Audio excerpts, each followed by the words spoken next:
Welcome to my channel. তো আমি পূজা চলে এসেছি তোমাদের সাথে আজকে ফার্স্ট একটা রেসিপি শেয়ার করতে। তো দেখো, ফার্স্টে আমি এখানে সাবুদানা নিয়ে নিয়েছি, আর সেটাকে আমি ভালো মতো পরিষ্কার করে ধুয়ে সেটাকে এবার আমি সেদ্ধ হতে বসিয়ে দিয়েছি। তো এখানে সেদ্ধ হচ্ছে, আর অন্যদিকে আমি এখানে দুধও গরম করতে বসিয়ে দিয়েছি, আর তার মধ্যে এখানে এই যে এলাচ দিয়ে দিলাম। আর এখানে আমি কিছুটা বাদাম নিয়েছি, কাঠবাদাম। তো সেগুলোকে আমি যতটা পারবো ছোট ছোট করে কাটার চেষ্টা করব। তো এই যে দেখো, আমি এখানে কেটে নিয়েছি সেটা, আর তারপরে এই যে এখানে দুধের মধ্যে আমি সেটাকে দিয়ে দিয়েছি। তো এই যে দেখো, এখানে আমি দুধের মধ্যে দিয়ে দিয়েছি, আর অন্যদিকে এখানে আমার সাবুটা ভালোভাবে সেদ্ধ হয়ে গেছে।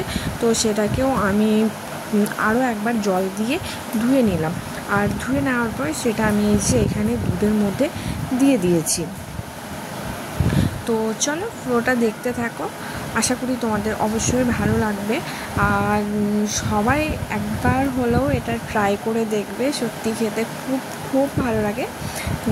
তো চলো পুরোটা দেখতে থাকো।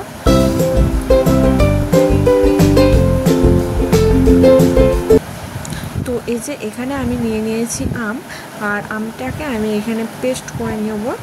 তো এই যে দেখো, এখানে আমার আমটা পেস্ট হয়ে গেছে। তো এই যে এখানে আমি তারপরে দুধের মধ্যে দিয়ে দিলাম পরিমাণ মতো চিনি, আর চিনি দেওয়ার পর সেটাকে আমি ভালোভাবে একবার নাড়িয়ে নিলাম। আর তারপরে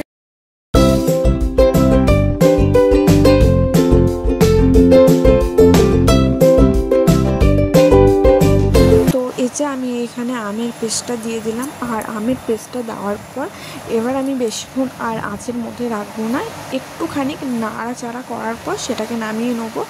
তো আমার এই রেসিপিটা কেমন হয়েছে অবশ্যই জানিও, আর তোমরাও আম থাকতে থাকতে অবশ্যই একবার এরকম আম সাবু তৈরি করে খেয়ে দেখো, খুব ভালো লাগবে।